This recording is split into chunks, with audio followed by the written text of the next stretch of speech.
Welcome back. आज के इस वीडियो में करने वाले हैं class 10th science Gala model question paper solution section B का क्वेश्चन नंबर 25 करेंगे हम लोग। क्वेश्चन है आपका, what is used for white washing of the walls of the house carried out, explain the preparation by showing chemical equation. Answer है आपका, calcium oxide is used for the white washing of the walls of the house. Calcium oxide react vigorously with water and form slaked lime, जिसका chemical formation है आपका CaOH twice and liberates large amount of heat. It is an exothermic reaction and इसका reaction है CaO plus H2O will give CaOH twice plus heat. ठीक है, next question आता है आपका, mention the non metal which exist in solid liquid and gaseous state. Answer है आपका, non metals as solid carbon sulphur iodine, non metal as liquid bromine and non metal as gaseous oxygen hydrogen and nitrogen. और इसके साथ आप एक activity भी लिख सकते हो जो आपके टेक्स्ट बुक में पेज नंबर 39 पे दिया गया है।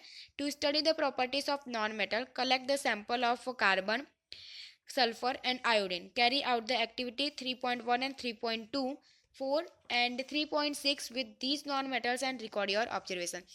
यहाँ पे आपका ये जो क्वेश्चन है वो 2 मार्क का है। अगर आप चाहो तो एक्टिविटी लिख सकते हो, अदरवाइज ऊपर के जो 4 लाइंस है वो लिख के आप छोड़ दोगे तो भी आपको मार्क मिल जाएंगे। नेक्स्ट क्वेश्चन आता है question number 27, give differences autotrophic nutrition and heterotrophic nutrition. Answer है आपका, ऑटोट्रॉफिक न्यूट्रिशन का first point, it occurs in green plant and some bacteria. Heterotrophic nutrition का फर्स्ट पॉइंट आता है, it occurs in animals and fungi. Second point autotrophic nutrition का, in such mode of nutrition food is synthesised from inorganic component, example CO2 and H2O। Second point है heterotrophic nutrition का, in such mode of nutrition food is consumed from other organism. Third point आता है autotrophic nutrition का, photosynthesis is important process for autotrophic nutrition.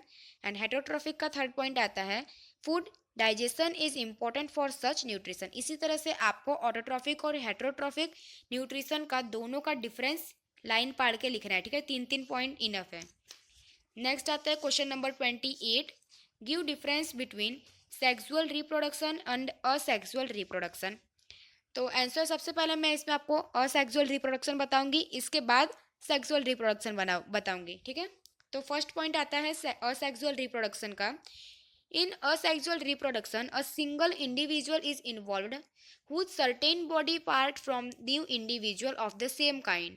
Second point आता है, the sex of an organism does not play an role in the reproductive process. Third point, the new organism has all the characteristics of the parent organism without any change in the hereditary characteristics.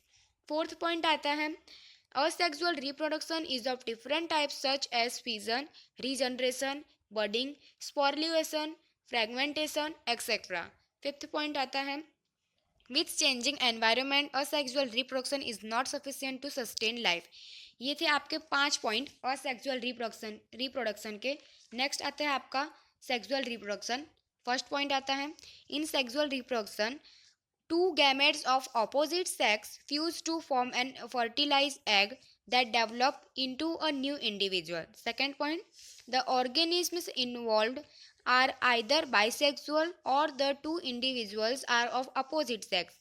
Third point आता है आपका, the new individual follows laws of inheritance and therefore differ from its parent organism. Fourth point, no specific types of sexual reproduction. And fifth point आता है, with changing environment sexual reproduction is essential to sustain life. ठीक है, यहाँ पे आपको 5 point दोनों के दिए गए हैं, तो अगर आप चाहो तो इसमें से कोई भी 4 पॉइंट आप अपने तरह से लिख सकते हो। ठीक है, नेक्स्ट आता है question number 29, what are sexually transmitted diseases STDs। ठीक है, आंसर है आपका, the sexual act is a very intimate connection of bodies of two individuals. So many diseases can be transmitted through sexual act: bacterial infection, syphilis, gonorrhea, viral infection, warts, HIV or AIDS. Using a condom during sexual act help to prevent transmission of many such infection to some extent. Next question आता है question number 30, As shown in the figure below, a thin beam of white light is incident of a glass prism form a spectrum ranging between y and x. ठीक है, तो answer है आपका first number, this phenomenon is known as dispersion of white light by a glass prism. ठीक है, और second जो आपको क्वेश्चन पूछा है यहाँ पे आपको इसी 30 नंबर में दो क्वेश्चन पूछे गए हैं. फर्स्ट नंबर का आंसर है आपका this is phenomenon is known as dispersion of white light by a glass prism. और सेकंड नंबर जो आपको पूछा गया है, write the names of coloured ray at the point X and Y on the spectrum X Y. उसका आंसर है आपका in the spectrum of xy, colors at point x is violet and color is at y point is at red. ठीक है, next question आता है question number 31. Define electric current, right it's formula and SI unit.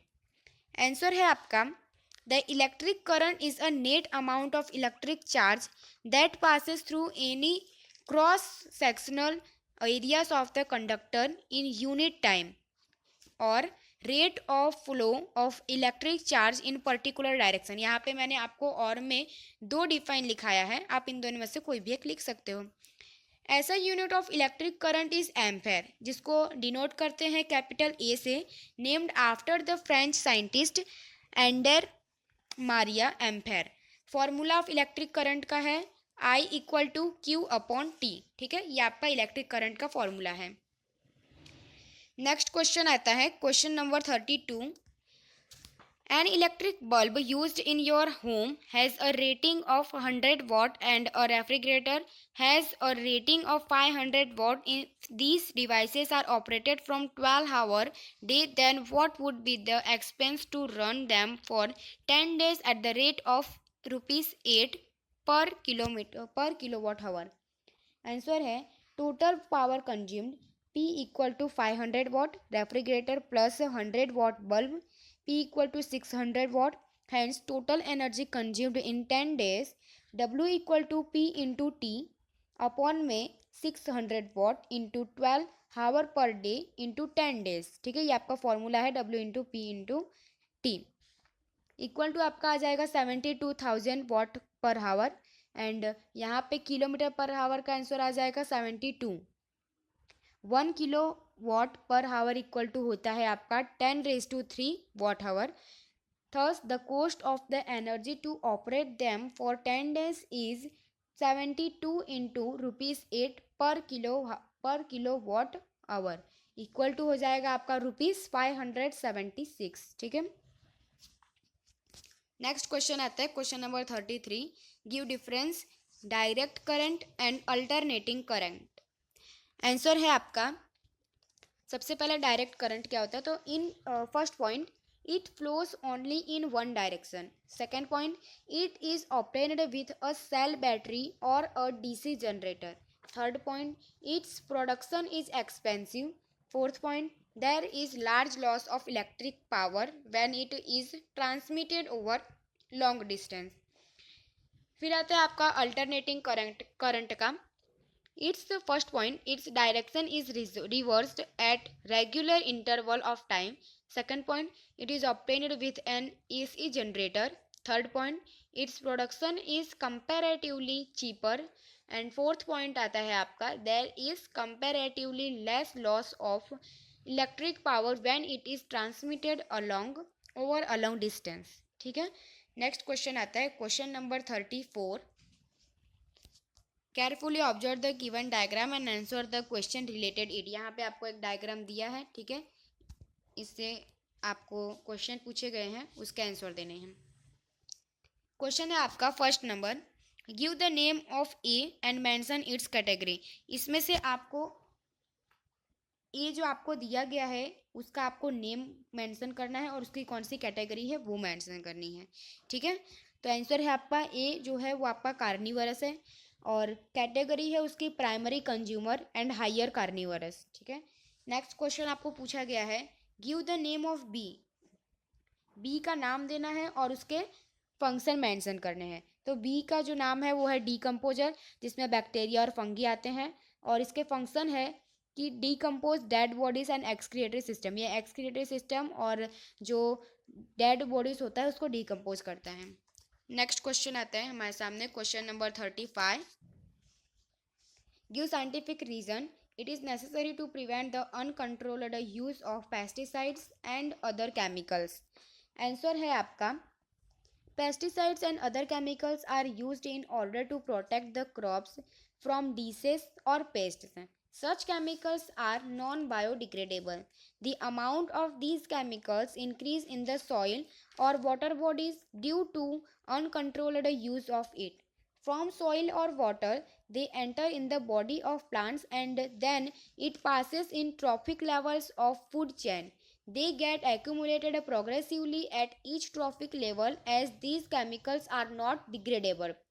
Due to biomagnification, high concentration of such chemical causes lethal effect on higher level carnivorous animals। Such chemicals prove lethal for organisms of lower trophic level too। These chemicals reach up to human beings through food। Thus, it is necessary to prevent the uncontrolled use of pesticides and other chemicals। ठीक है, next question आता है आपका question number 36। Carefully observe the given diagram and answer the question related it. यहाँ पे आपको जो diagram दिया है उसके रिलेटेड आपको कुछ क्वेश्चंस पूछे गए हैं, उसके आंसर आपको देने हैं। फर्स्ट क्वेश्चन है आपका, identify level part structure x and state any two process that occur through it. यहाँ पे आपको एक्स जो है, एक्स स्ट्रक्चर जो आपको दिया गया है उसको आपको लेबल करना है और उसके प्रोसेस लिखने हैं, 2 प्रोसेस लिखने हैं उसके। आंसर है x stomatal pore exchange of gas and transmission occur through it. ठीक है, नेक्स्ट क्वेश्चन है आपका, identify level part Z and state the condition you think for the given figure. ठीक है, जेड के लिए आपको आंसर दिया गया है कि guard cell well when water flow into them causing the stomatal pore to open. Next question आता है question number 37। Name the devices that use electric current and magnetic field. Answer है electric motor is the device that use electric current and magnetic field. तो ये था आपका section B.